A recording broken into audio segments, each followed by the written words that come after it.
ఈ ఒక్క ప్రజాస్వామ్య దేశంలో ప్రభులు సరిగ్గా పరిపాలన విధానం లేదు కాబట్టే ప్రతి ఒక్కళ్ళు మళ్ళీ తిరిగి ప్రశ్నించే హక్కు రావాలి. ఎవరైనా సరే వాళ్ళ వంశం పారంపర్యం నుంచి వచ్చిన ధనము కాదు, వాళ్ళ జాగీరు కాదు.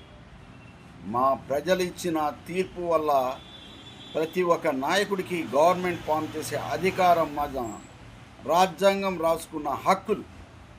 అలాంటి హక్కుల్ని కాలరాసి వాళ్ళకు కావాల్సినట్టు ధనాన్ని దోచుకుని వాళ్ళకు కావాల్సినట్టుగా నడుస్తుంటే ప్రతి ఒక్కళ్ళు చూస్తూ ఊరుకోకూడదు.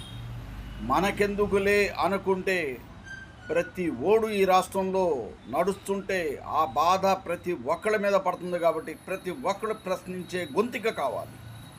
కాబట్టి ప్రతి ఒక్కళ్ళు సరైన పాలన లేనప్పుడు, సరైన పరిపాలన లేనప్పుడు మాటలతో గారుడీలు చేసి టీవీ ఛానల్స్ని కొనుక్కుని వాళ్ళు డబ్బాలు కొట్టుకుని వాళ్ళు ప్రభుత్వం నడుపుతుంటే ప్రజలుగా మేము బాధ అనుభవిస్తుంటే చూస్తూ ఊరుకోం. ఈనాడు చేతివృత్తి కార్మికులు అస్తవ్యస్తమైపోయింది. చేతి యొక్క కార్మికులకి బతుకులు గడవటమే కష్టమైపోయింది. ఈ దేశంలో ఈ ప్రభుత్వం వచ్చిన తర్వాత ఎవరికి లాభం అంటే ఇండస్ట్రీ వాళ్ళకి, ప్రతి ఒక్కళ్ళు ఇల్లీగల్ బిజినెస్లు చేసే వాళ్ళకి, లంచగుండితనానికి, లంచాలు తీసుకునే వాళ్ళకి ఎవరు కూడా వాళ్ళకి లాభమైందే కానీ ఏది కూడా సరైన పరిపాలన అందట్లేదు.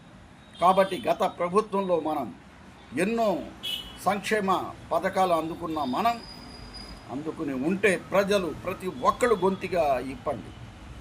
మనకెందుకులే ఎవరో మేలు చేసి పెడతాడంటే అది సాధ్యం కాదు. ప్రతి ఓళ్ళ మీద బరువు పడుతుంది. న్యాయమైన పద్ధతి ప్రతి ఊరి మీద బరువు పడుతుంటేనే మీరు రోడ్డు మీదకి రండి. మనకెందుకులే ఎవరో చేసి పెడతారని మన పనులు మనం చేసుకుంటే రోడ్డు శుభ్రం అవ్వదు, నాయకుడు సరైన వాడు రాడు. అందు గురించి మనం ప్రతి ఒక్కళ్ళు కూడా సందర్భం వచ్చినప్పుడు గొంతుగా ఇప్పాలి. కాబట్టి ఇలాంటి సందర్భంలో మనం సరైన నాయకుడు మనకు వస్తుంటే అందుబాటులో ప్రతి ఒక్కళ్ళు కూడా సంఘీభావం తెలుపుతూ ఆయన మా ప్రతినిధిగా చూస్తూ ప్రతి ఒక్కళ్ళు పలకరించి రావాల్సిన బాధ్యత మనందరి మీద ఉంది.